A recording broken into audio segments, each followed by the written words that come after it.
Olá e bem-vindos. Hoje vamos mergulhar nos textos de um dos pensadores mais alucinantes e controversos da Idade Média. Com certeza. Um homem que foi um dos teólogos mais respeitados de seu tempo e, ao mesmo tempo, foi julgado por heresia por dizer coisas como Deus e eu somos um. Imagina o impacto disso. Estamos falando do místico alemão do século XIV, Meister Eckhart.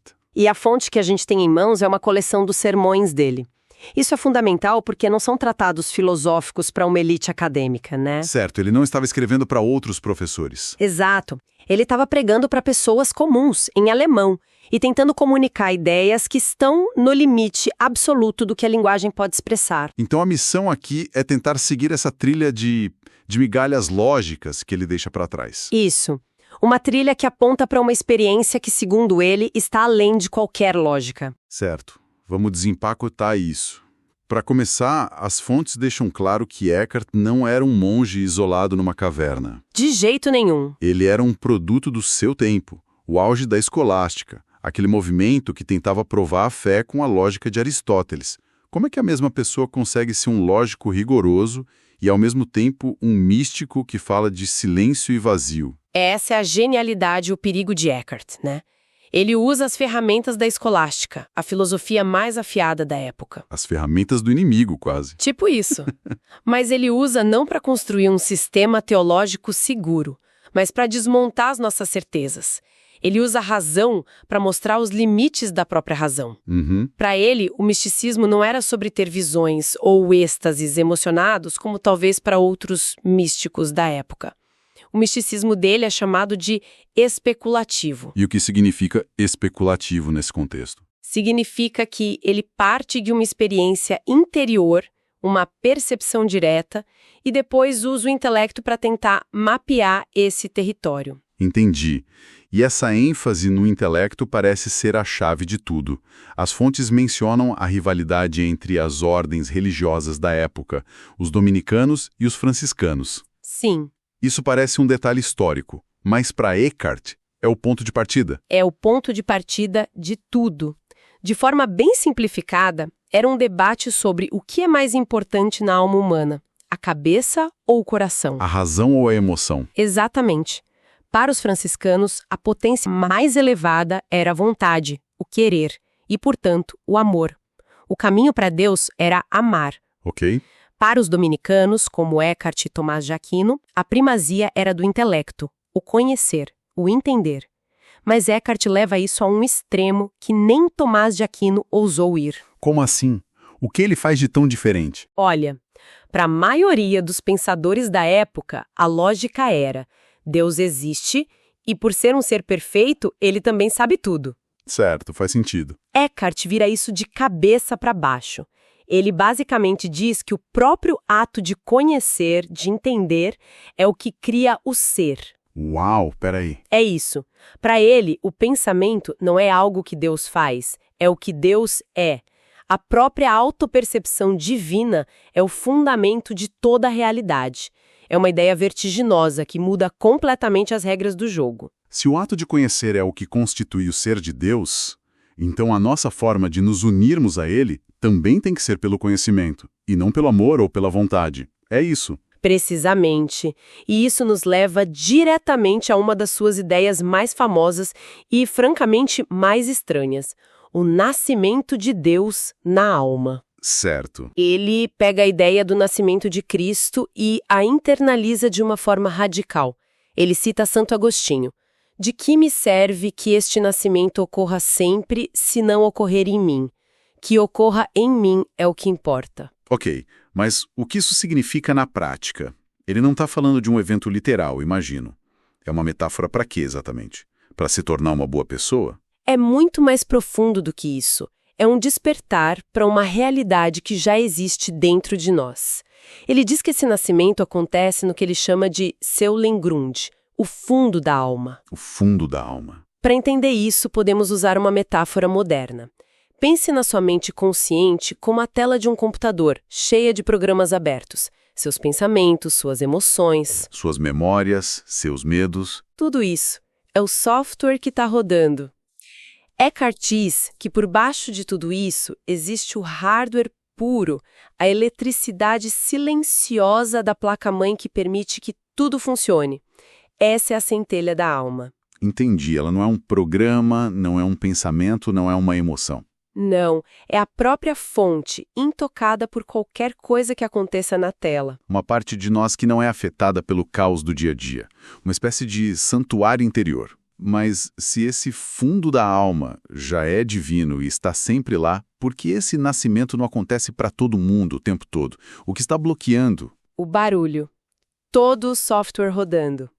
Para que esse nascimento aconteça, é necessária uma condição: a quietude absoluta. Ah, o silêncio. Eckhart cita uma passagem do Livro da Sabedoria que é central para ele.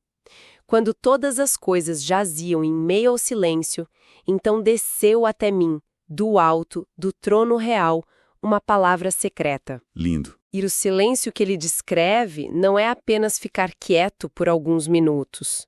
É o silêncio de imagens, de conceitos, de desejos e, o mais difícil de tudo, o silêncio do próprio eu.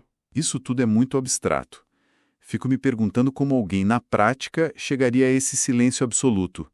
Existe um método, um caminho que ele propõe? Sim, e é talvez o conceito mais importante de todo o seu pensamento. Abgeschiedenheit, que a gente pode traduzir como desapego ou desprendimento. Desapego. Mas o desapego de Eckhart vai muito, mas muito além de não se importar com bens materiais. Ele ilustra isso com uma interpretação genial da história de Jesus expulsando os mercadores do templo. Lembro da história.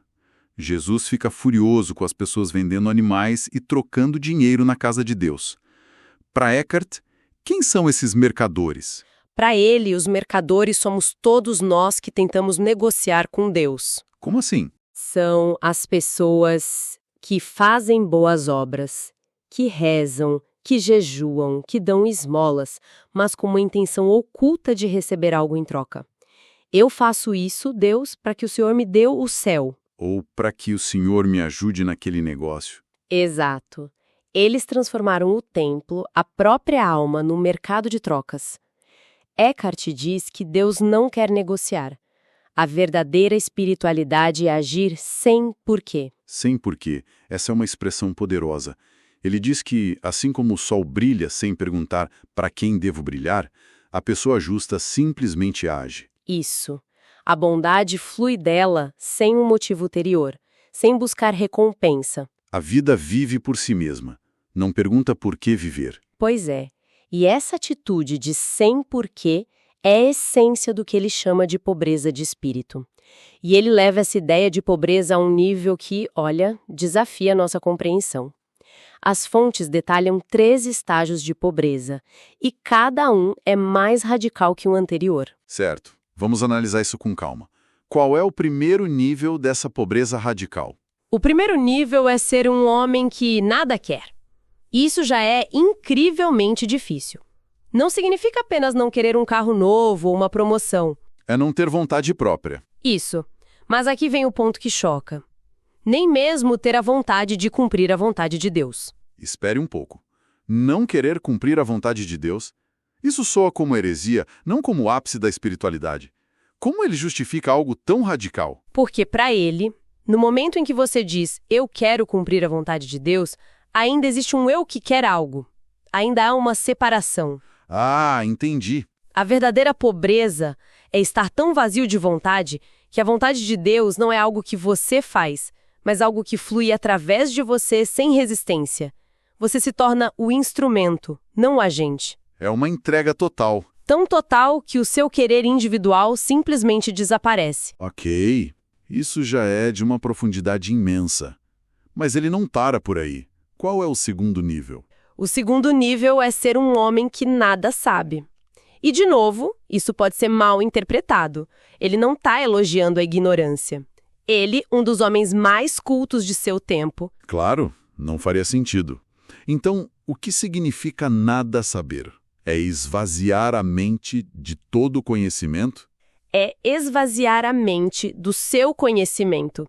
É estar tão livre das suas próprias ideias, opiniões, conceitos e preconceitos quanto você estava antes de existir. Entendi. É um estado de não saber que, paradoxalmente, permite um conhecimento muito mais direto e profundo.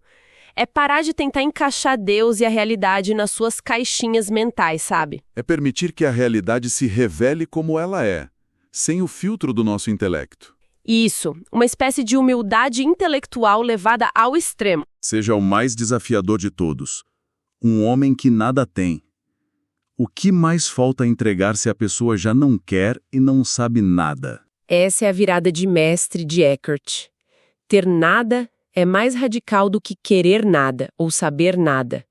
Ser um homem que nada tem significa estar tão vazio que não existe mais nem mesmo um lugar dentro de si para Deus atuar. Eliminar o espaço. Como assim? Normalmente, a gente pensa, preciso preparar meu coração, criar um espaço para Deus em mim.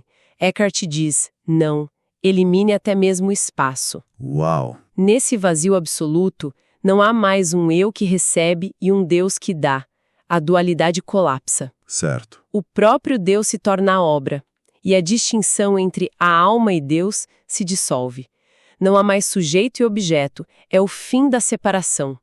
E essa pobreza total é o que leva à sua conclusão mais famosa e perigosa. A de que Deus e eu somos um. Ele realmente diz isso de forma tão direta. Pelo conhecimento, eu trago Deus para dentro de mim. Pelo amor, eu entro em Deus. Exato. Para explicar essa união, ele usa uma analogia que está nas fontes, a do fogo e da madeira. É uma analogia perfeita. Quando você joga um pedaço de madeira no fogo, o fogo não se torna um pouco mais amadeirado, né? Não, claro que não. A madeira é que é completamente transformada em fogo. Ela perde as suas propriedades de madeira, sua dureza, sua cor, sua forma e se torna fogo. Ela vira o próprio fogo. E ele diz, assim somos transformados em Deus para que possamos conhecê-lo como ele é. Não é uma fusão de dois parceiros iguais, é uma aniquilação do ser separado e sua transformação completa no divino. E essa transformação acontece naquela cidadela interior, no fundo da alma. Mas aqui ele faz uma afirmação que para mim é a mais chocante de todas. Algo que na época deve ter soado como uma blasfêmia inacreditável. É uma afirmação impressionante e também um paradoxo teológico brilhante. Ele diz que essa cidadela, esse fundo da alma, é tão uno, tão simples e tão puro, que nem mesmo Deus, em seus aspectos pessoais. O Pai, o Filho e o Espírito Santo. Exato. Nem mesmo eles podem olhar para dentro dela. Isso é desconcertante. Para um teólogo cristão, dizer que Deus não pode entrar em algum lugar parece contraditório. Ele está dizendo que para se unir a Deus é preciso ir além do Deus da própria religião? Como a igreja reagiu a isso? Eles reagiram muito mal, e é por isso que ele foi condenado. Mas o que ele está fazendo é uma distinção sutil e crucial. Ele diferencia Deus, em latim Deus, da divindade, deitas. Deus e divindade. Deus, para ele, é Deus como o concebemos. Pai, Criador bondoso, etc. São os modos e propriedades de Deus. A divindade, por outro lado, é o abismo primordial, uno, silencioso e sem nome, do qual o Deus pessoal emerge. É a fonte. Entendi. É uma distinção filosófica. E o que ele diz é que, para entrar nessa cidadela, Deus precisa deixar para trás todos os seus nomes e atributos e retornar à sua essência nua e una. E a alma, para encontrá-lo ali, precisa fazer o mesmo. Deixar para trás todas as imagens e conceitos de Deus. Então é um mergulho no que ele chama de deserto silencioso onde nenhuma distinção jamais penetrou. Um lugar além de eu e Deus, além de qualquer nome ou forma. Exatamente. É o ponto de encontro onde o fundo da alma e o fundo de Deus são a mesma coisa. Então, o que isso tudo significa? Recapitulando, o pensamento de Meister Eckhart, extraído desses sermões, é um convite a uma jornada interior absolutamente radical. Totalmente. Ele nos desafia a buscar um nascimento divino dentro de nós, a praticar um desapego que não é sobre coisas, mas sobre a própria vontade e o próprio saber. Uhum. E, finalmente, a reconhecer uma unidade fundamental com o absoluto, que transcende todas as definições que temos. E isso nos deixa com uma questão final. Um pensamento que estas fontes provocam e que ecoa através dos séculos.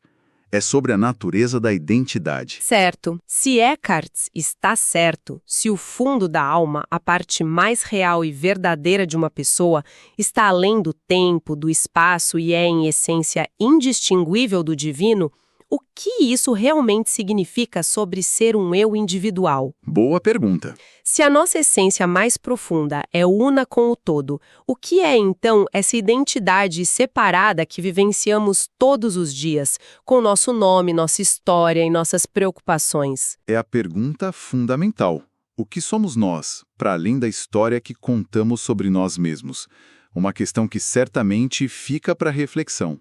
E para quem quer continuar essa exploração, vale a pena avaliar este material, deixar comentários com suas próprias reflexões e, claro, se inscrever no canal Island para mais discussões como esta. O seu apoio é fundamental para a gente manter viva a chama do pensamento crítico e da reflexão profunda.